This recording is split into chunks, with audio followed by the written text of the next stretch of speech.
Eto. Tolentino wants Chinese embassy executives in the Philippines to attend Senate probe.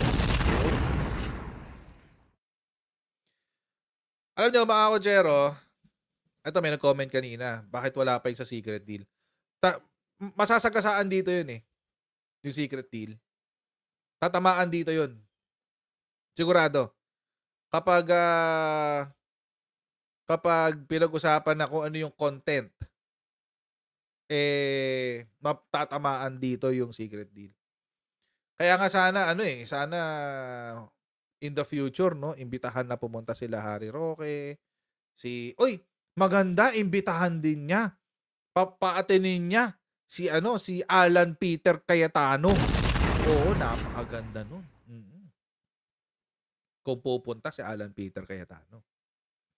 Kasi siya yung architect ng secret deal eh. Siya daw yung arkitekto nun eh. Oo. So sana nandoon siya. Siya daw kasi yung backdoor negotiator nun eh. Oo, nung kay Digong na yung secret agreement. Oo. Si Cayetano daw yun eh. So sana imbitahan din ni Senator Tolentino si Alan Peter Cayetano. Sana lang. Sana. Hindi tayo sure na pupunta. Pero sana. Sana lang. As usual, mag-shoutout muna sa mga ibigay natin sa Sendwave! Ayan, kung kayo ay nasa US, UK, Canada, Italy, France, Spain, Ireland, and Belgium, may pwede tayo magpadala ng inyong mga remittances sa Pilipinas, gamit po ang Sendwave. Ang gagawin nyo lang ay download ang Sendwave app, gawa kayo ng account, lagay nyo ba ang account details nyo, at pwede tayo magpadala sa GCash, sa mga pawn shops, at iba't ibang mga bangko sa Pilipinas. At kapag ginamit nyo rin ang aking promo code na Coach Jari sa inyo unang padala, ay makakuha pa ng karagdagan $20 free credit. Kaya mga kotsero, gamitin na si Sendwave for all of your remittance needs. So ito yung sinabi niya kanina sa balita, no? In a press conference, Tolentino said the Senate panel on national defense has committed to probe the issue on Tuesday, May 21. But what would happen if the Chinese embassy opted to skip the investigation? Ayun, paano nga naman pag hindi umattend? Balita tungkol dyan kanina. Panoorin natin. Yesterday, we filed a Senate Resolution 1083. I hope you have a copy, calling for the Senate Committee on National Defense to conduct an investigation in aid of legislation on alleged wiretapping of the Chinese embassy in Manila against the Armed Forces of the Philippines Western Command. And I just talked to the chairman of the committee, Senator Jingo Estrada, and apparently we had an agreement that on Tuesday he would conduct the hearing. Sabay nung kay Bato. Pa-follow up ko na lang kay Senator Jinggoy, inviting the following. 1, Department of National Defense. 2, National Intelligence Coordinating Administration or Agency. 3, Department of Foreign Affairs. 4, if they will attend voluntarily the Chinese embassy.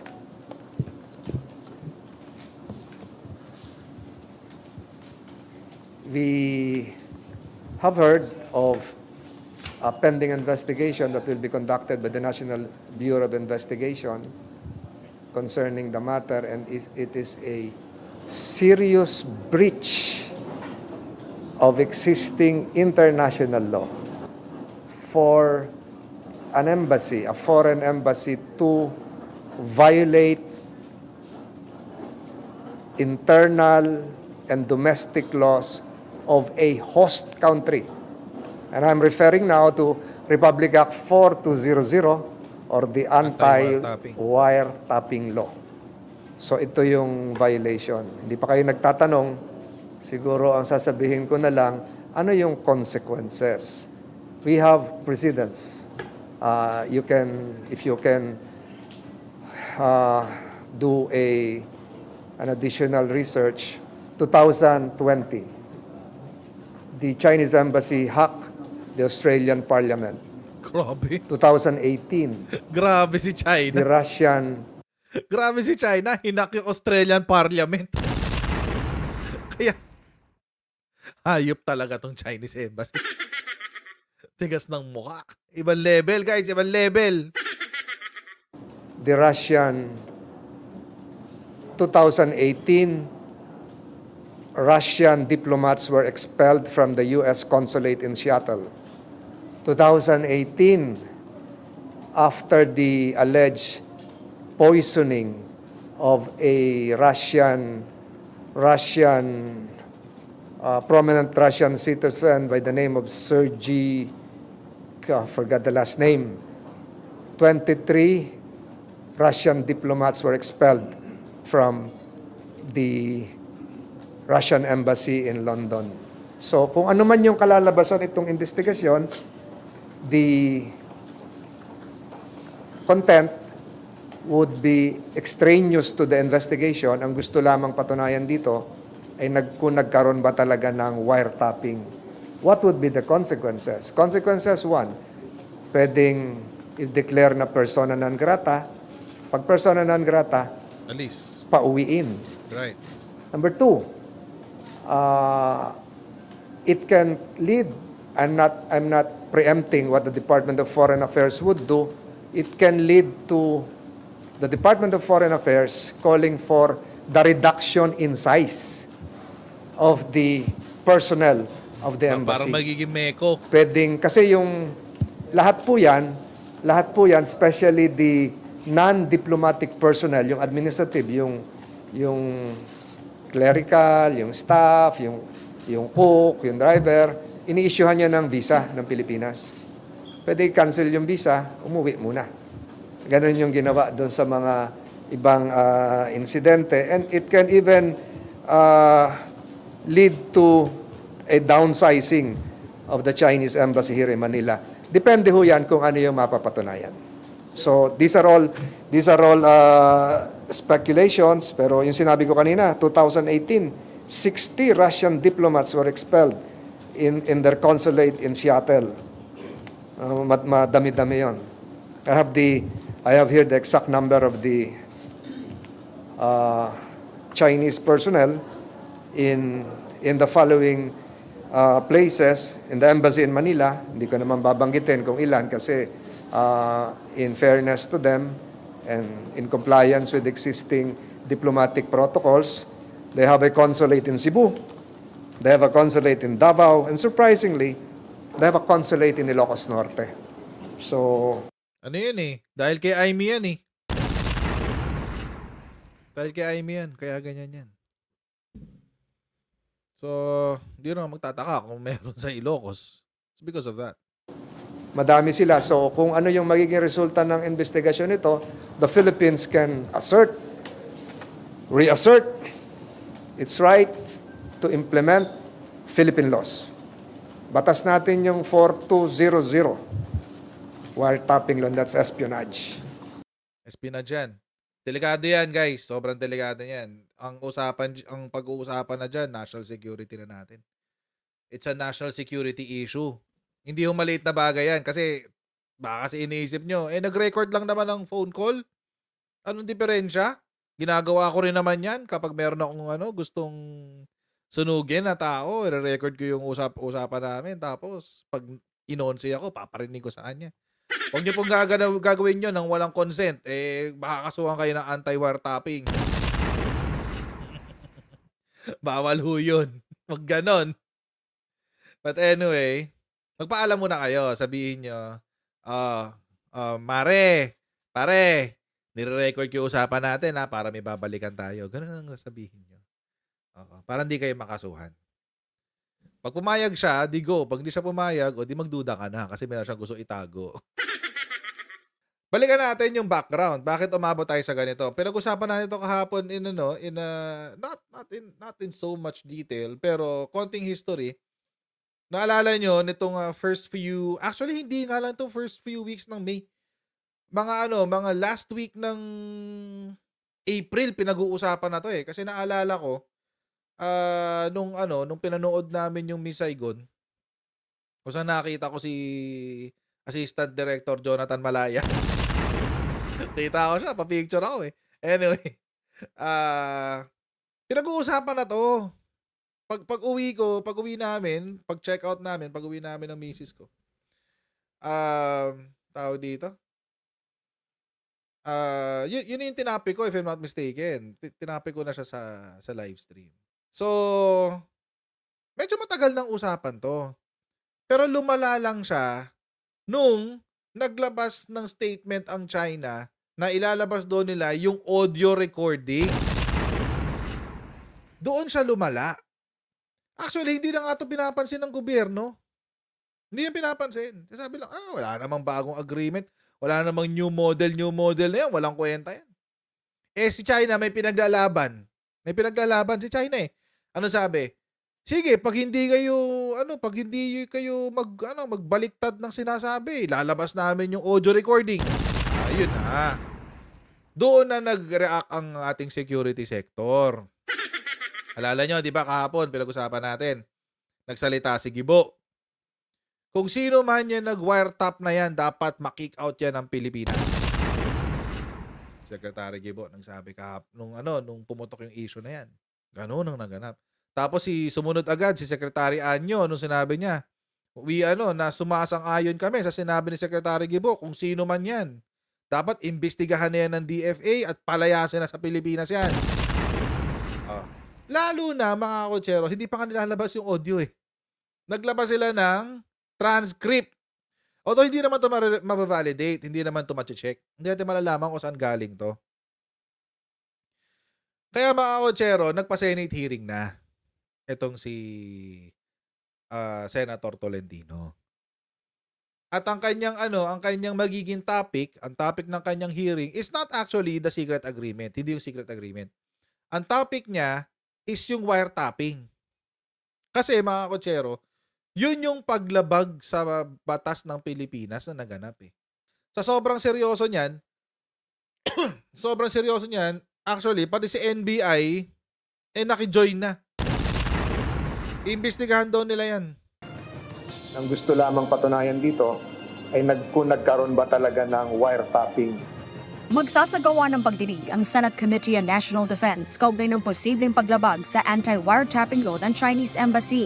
Kasunod ito ng inihaing resolusyon ni Senator Francis Tolentino na layong imbestigahan ang issue upang mahintunaan niya ang kanyang tinawag na desperate tactics ng Embahada ng China upang magpakalat ng maling impormasyon laban sa mga opisyal ng Pilipinas. Nagbanta kamakailan ng China na ilalabas ang audio recording ng umano'y usapan sa pagitan ng isang Chinese diplomat at ni AFP Western Command Chief Vice Admiral Alberto Carlos kaugnay ng umano'y new model sa resupply mission sa Ayungin Shoal. Planong imbitahan ng Chinese Embassy officials pero aminado sa Senator Tolentino na kung hindi dadalo ang mga kinatawan ng embahada, hindi sila maaaring pilitin ng Senado. Dapat umattend sila para patunayan na in good faith sila. Para patunayan na wala silang inililihim. Nasa kanila na yon. Sakaling mapatunayang totoo na nagkaroon ng wiretapping, maaari anyang pauwiin ang ambassador ng China sa Pilipinas. Correct. At mga tauhan ng embahada at konsulado ng China sa Ilocos Norte, Davao at Cebu. Pwedeng i-declare na persona non grata. Pag persona non grata, pauwiin. Number 2, it can lead to the Department of Foreign Affairs calling for the reduction in size of the personnel of the embassy. Wala pang tugon ng Chinese Embassy kung dadalo si Chinese Ambassador to the Philippines Wang Xilian sa pagdinig. Paglilinaw ni Senator Tolentino, ang pag-iimbestiga sa umano'y wiretapping ay hindi pagkilala sa umano'y new model sa Ayungin Shoal. Wala itong acknowledgement na nagkaroon nga talaga ng pag-uusap na merong new model. Because that's extraneous. Ang tinutukoy natin dito, was there indeed a wiretapping? Para kay Senator Tolentino, sakaling mapatunayang totoo na may nangyaring wiretapping, dapat humingi ng tawad ng China sa Pilipinas, i-waive ang diplomatic immunity ng Chinese officials at harapin ang parusa sa illegal na gawain. Nang matanong kung iimbitahan din si Vice Admiral Carlos, I think he's on leave out of respect to, is also a good friend of ours. So siguro he will have to seek approval from higher authorities. Bahala na si Chairman Jinggoy. Samantala, inatasan na rin ni N- Justice NBI. Secretary Crispin Boying Remulla ang National Bureau of Investigation na magsagawa ng malalimang investigasyon sa posibleng iligal na aktibidad at paglabag sa batas ng diplomats. Punto ng kalihim, hindi dapat gamitin sa pansariling interes ang diplomatic immunity at hindi anya panangga ang naturang pribilehiyo mula sa ngipin ng batas. Haring Delgado, Ayun. UNTV. Yan ang sinabi ng NBI. Ng DOJ pala. Kaya inutusan yung NBI. Diplomatic immunity should never be used as a license to exploit our country's peace and harmony for selfish motives.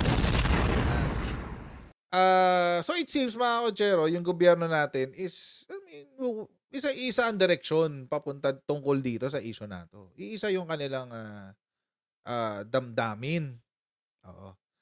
And sabi ko nga sa inyo mga kotsero, if anything, if there's one issue, kung meron mang isang issue na dapat iisa tayo ng pinapaniwalaan, lahat tayong Pilipino, mapadilawan, mapa-loyalista, mapa-DDS, mapa-pro-admin, mapa-anti-admin, etc. etc. Basta dugong Pilipino ka, dito dapat nagkakaisa tayo sa issue na to. Bakit? Kasi, yung pinag-uusapan dito, bansa mo na eh. Hindi na yung partido mo. Sabi ko nga nung nakaraan, example ko, parang pamilya lang yan. Kapag sa loob ng pamilya, nag-aaway-away tayo, walang problema. Gora-gora. Sige, walang problema dyan. Pero pag meron ng kapitbahay na umiepal at nakikialam na sa kung paano gumagalaw ang pamilya natin, parang usually, ang Pilipino ay nagkakampihan at inaaway naman yung pakilamerang kapitbahay. Dapat ganun ang mindset natin dito. Kaso hindi. Hindi. May mga individual, specifically sa grupo ng mga Duterte Balahura supporters, na pinipilit na paghiwalayin ang isip ng mga Pilipino pagdating sa topic na to. Eto, si Ana Malindog Uy. Anong sinabi niya? Philippine Senator Francis Tolentino has filed a resolution to investigate the alleged wiretapping incident, saying the Chinese embassy in Manila will be invited to the hearing on Tuesday, May 21. This is related to the controversial audio recording transcript released to the public regarding the alleged negotiations on the so-called New Model Agreement between the Philippines and China.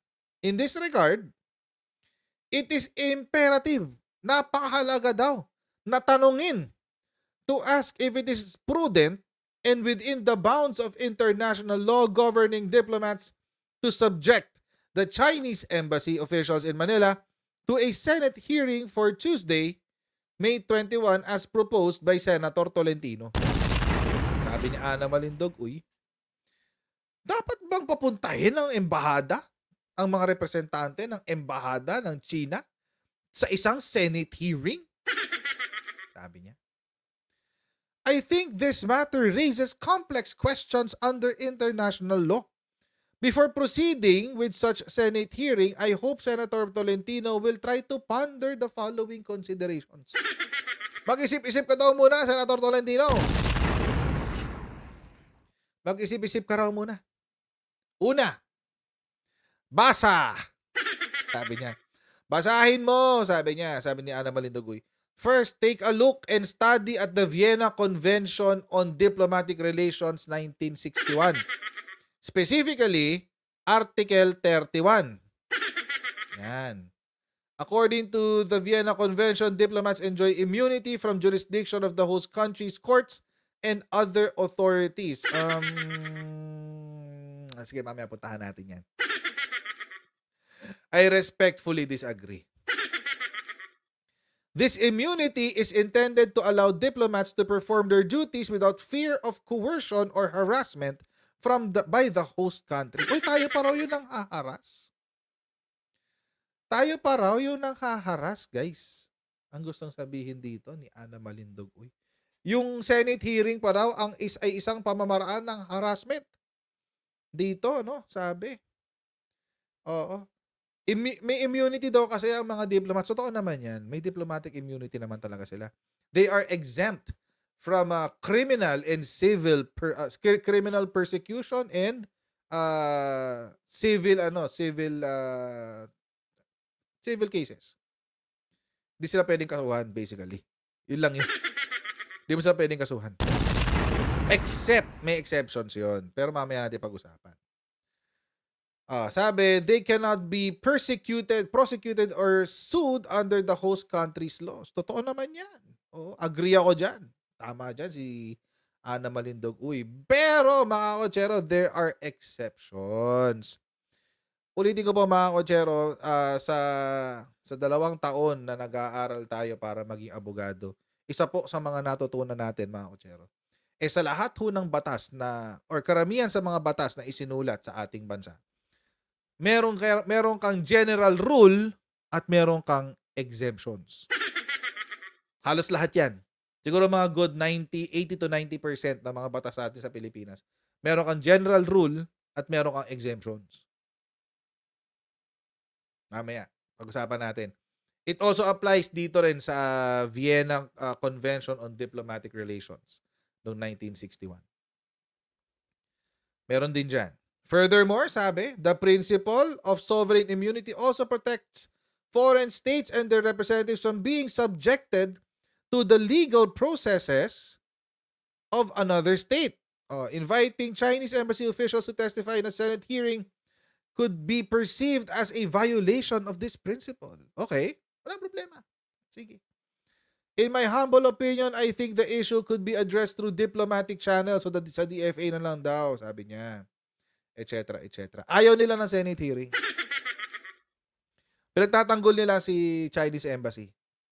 Ayaw nila Senate hearing. So how do we resolve this? Punta tayo ngayon doon sa sinight niya.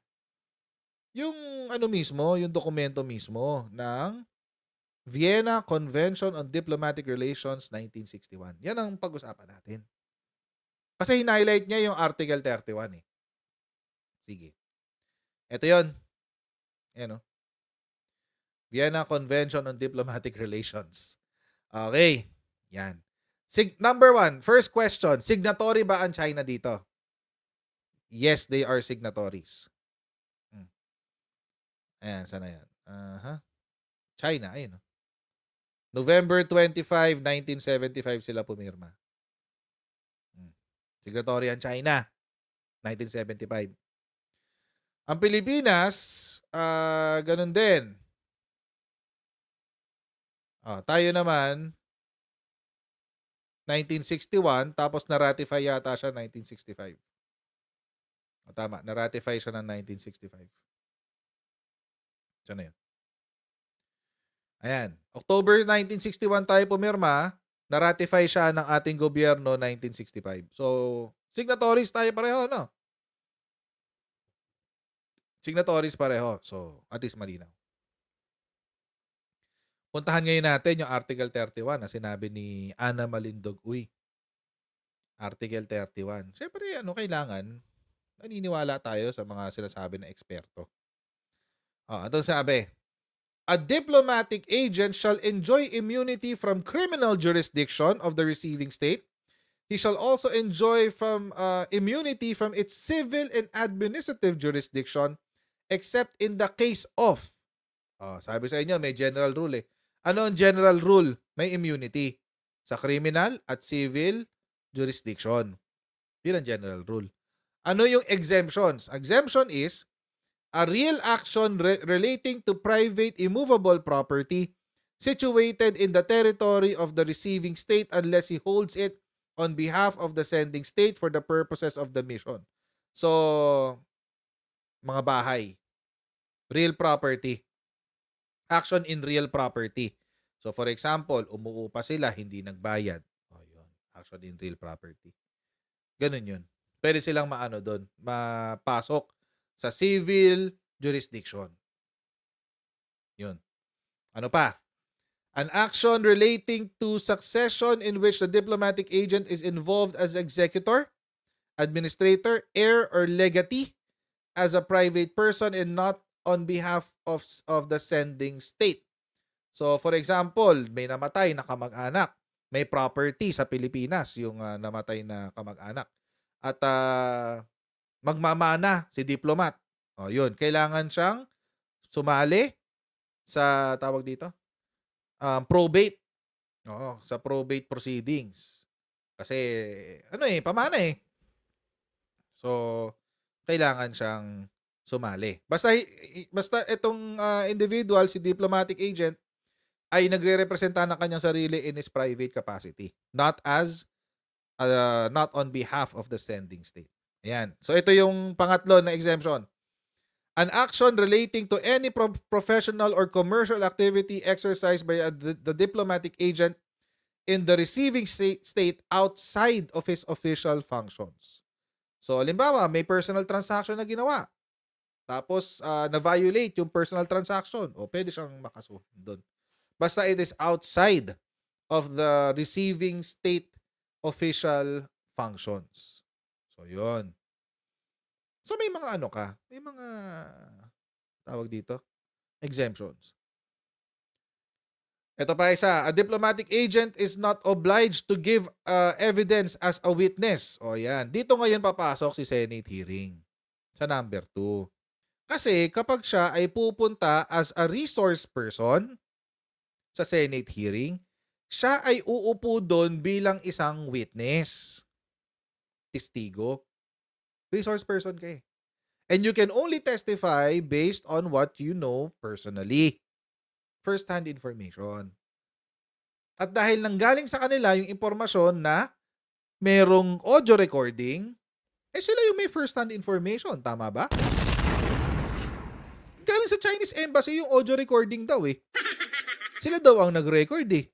Documented daw nila eh. Or did they have first-hand information? Okay. Bawal ba? Sinabi ba dito sa Vienna Convention on Diplomatic Relations na bawal umattend sa mga hearing to give evidence as a witness? Bawal ba? Bawal? Hindi. It is not prohibited. Bakit? Ano ba ang nakasulat sa batas? Or dun sa treaty? Sabi ng isang prof namin, don't give us, kapag nag-recite kami, don't give us your thoughts, your opinions. Give us tell me what the law says. Ay, ganun. Ganun din dito. Oo. Anong sinabi? Are the diplomats prohibited? No, they're not. Oo. Oo. In my humble opinion, I think the issue, etc., etc. Kung sasabihin ko sa kanya yung sinabi ng aking professor, baka ma-hurt siya. Don't tell us what you think. Tell us what the provision states. Ganun. A diplomatic agent is not obliged. Hindi siya pinagbabawal. Pero hindi siya pupuwersahin. Kung gusto niyang pumunta, pumunta siya. Kung gusto niya mag-witness siya. Basta gusto niya. Mali ba ang ginagawa nitong si Senator? Si Senator Francis Tolentino para imbitahan ang Chinese Embassy na dumalo sa hearing? No, it's not. It's not prohibited. They can if they want. Because ang nakasulat sa Vienna Convention ay a diplomatic agent is not obliged. Ayun. Hindi lang siya puwersado. Ganun lang naman. Paano kung ayaw? Di wala. Di siya pupunta. Sorry. Pero, pinakita na ng China kung gaano sila kawalangya. Kasi sa kanila nang galing yung chismis, tapos ayaw nilang linawin. Wala silang good faith. Bad faith actor sila. Bad faith actor sila. So, ang mangyayari dito, catch-22 to catch-22 situation. Damned if you do, damned if you don't. Pag pumunta ka, mapipilitan kang umamin. Pag hindi ka pumunta, bad faith ka. Hindi mo sinipot. So, kahit saan kang lumugar, magmumukha kang masama. So, might as well, pumunta ka na lang. Kung tatanungin pero syempre, iba mag-isip ang mga Chinese. Yung sa Chinese Embassy. Mag-iintay pa yan ng utos ng Foreign Ministry ng China. Anyway. So, diyan tumutok si Ana Malindogoy. Pero dagdagan natin. Ha? Kasi mga kotsero, hindi kasi dito natapos ang ang Vienna Convention on Diplomatic Relations eh. Hindi kasi siya natapos sa Article 31. Meron pang Article 32, 33, 34, 35, 36, 37, 38, 39, 40, 41. Stop tayo sa 41 kasi nandito yung gusto kong pag-usapan. Oo. Sana sinabi rin ni Miss Ana Malindog Uy, etong Article 41, paragraph 1. Ano nakasulat? Without prejudice to their privileges and immunities, it is the duty of all persons enjoying such privileges and immunities to respect the laws and regulations of the receiving state. They also have a duty not to interfere in the internal affairs of that state. Hindi mo babawasan ang halaga ng pribilehiyo at ang immunity ng mga diplomat. Pero, duty, responsibilidad ng mga diplomat sa kanilang host country na irespeto ang mga batas at ang mga regulasyon ng kanilang estado. So, pag lumabag ka sa batas ng estado na winelcome ka bilang isang diplomat, eh may obligasyon ka ngayon. May problema ka. Bakit? Eh, hindi mo sinunod ang batas eh. Hindi mo sinunod ang batas eh. Lumayas ka. Paano ngayon yan? Paano mo ngayon i-reconcile to dun sa Article 31? Miss Ana Malindog Uy. Paano mo ngayon to i-reconcile sa Article 31? Oo, may diplomatic immunity sila. May pribilehiyo sila ng ganyan. Walang problema. Pero dapat, obligado sila na sumunod, na irespeto ang batas at mga regulasyon ng receiving state. Actually, meron pa nga dito nakasulat eh. Pwedeng putulin ang ugnayan ng dalawang bansa nang walang consent. Walang paalam. Ang bait pa nga natin, mag-iimbestiga pa tayo eh. And if diplomatic relations are broken off between two states or if a mission is permanently or temporarily recalled. Article 9. The receiving state may at any time without having to explain its decision notify the sending state that the head of the mission or any member of the diplomatic staff of the mission is persona non grata or that any other member of the staff of the mission is not acceptable. O, hindi nga natin kailangan magpaliwanag eh. Imagine, ang bait pa natin. Sabi sa Article 9 ng Convention, kahit hindi kayo magpaliwanag, palayasin nyo kung gusto nyo. Kung ayaw nyo dyan, palayasin nyo, i-persona non grata nyo, bahala kayo.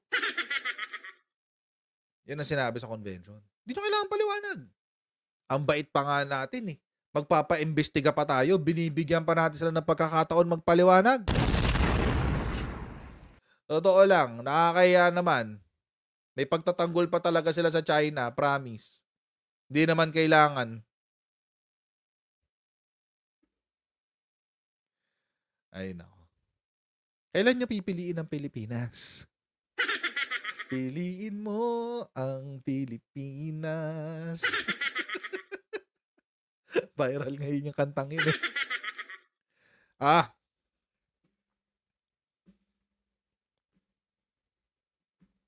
Yun yung problema doon.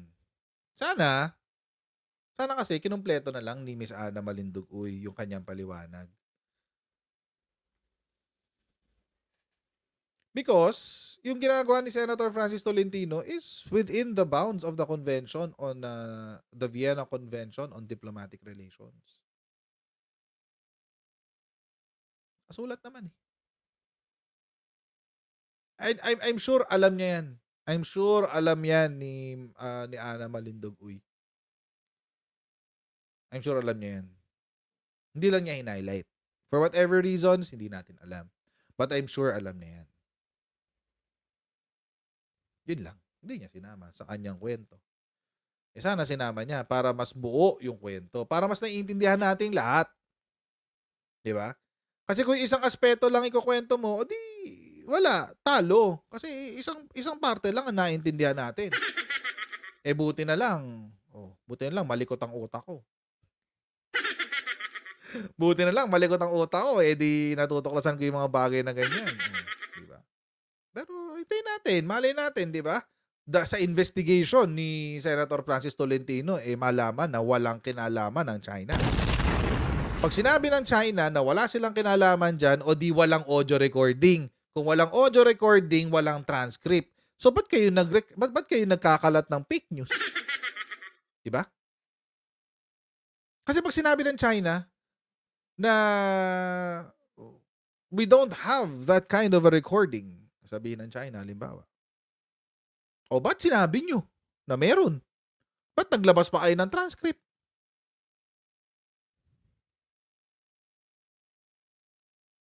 Ba't kayo nagbigay ng maling impormasyon? Yun lang. Pag umamin naman sila na meron, di may problema. Nag-wiretapping nga kayo. So dahil ganyan, nag-i-espionage na kayo sa bansa namin, mukhang kailangan na namin kayong i-usher out of our country. Palitan na lang kayo. Pero syempre, isa lang naman ang utak ng mga yan. So, di ba matagal ko na sinasabi na the best way to address this is to minimize the engagement of the Philippines with China. Sinabi na nga kanina ni Senator Francis Tolentino pwedeng lumiit yung mission ng China sa Pilipinas. Mawala yung mga consular offices nila sa Ilocos Norte, sa Cebu, tsaka sa Davao. So ang hirap ng posisyon dito ng Chinese embassy. Feeling ko hindi sila pupunta. But by them not joining, mas lalong masisira ang imahe nila. At baka ang ending, ganun din ang ending. Mapalayas din sila.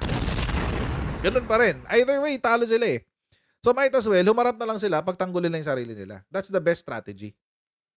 I think, in my opinion, di ba? Kasi pag hindi mo pinuntahan to, talo ka. Pag pinuntahan mo to, posibleng talo ka, pero at least nakapagsalita ka. Nailabas mo yung side mo. Hindi kayong ginulpi lang nang wala kang laban. Di ba? Pangit yung ganun Mas maganda lang may laban ka kahit konti. Di ba? So, kung ako sa kanila, mag-isip-isip sila ng konti. Pero I have a feeling hindi sisipot ang Chinese embassy. I have a feeling. Hindi sila sisipot. But, let's see. Mahal natin, magmilagro ang Panginoon. Ano po effect sa Philippines ambassador sa China? Wala.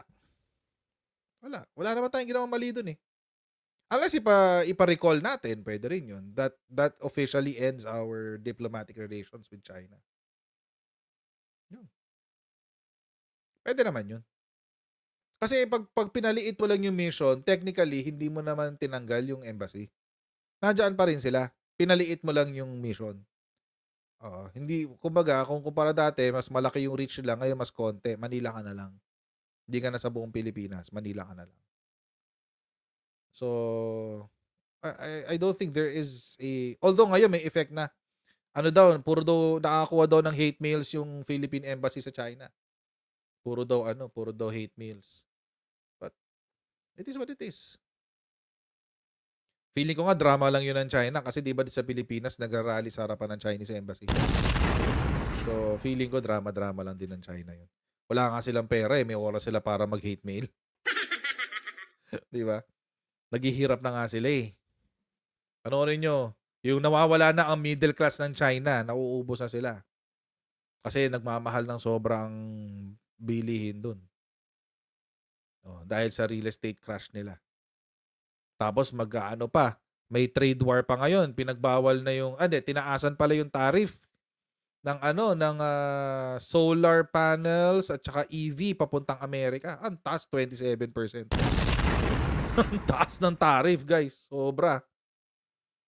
So good luck Paano sila dun? Paano nila makaka-recover dun? Good luck. And number 1 trading partner nila ang US. Ayun. So mga kotsero, maraming pong salamat sa inyong patuloy na pagsuporta sa ating channel. Huwag niyo pong kalimutan mag-like, mag-share at mag-subscribe sa ating Coach Jared YouTube channel. Pa-follow tayo sa ating Facebook page na Jared Pulido. And I'll see all of you in our next Coach Jared Live. God bless. See you next time, guys. Bye!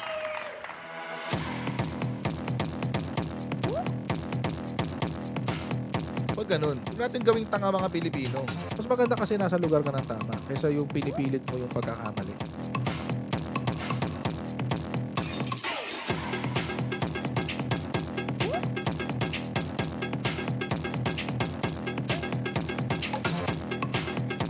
Are they willing to go that far? Hindi makakalimutan ng Pilipino yan hanggat di nasasagot niya. Sino ngayon nagsasabi ng totoo?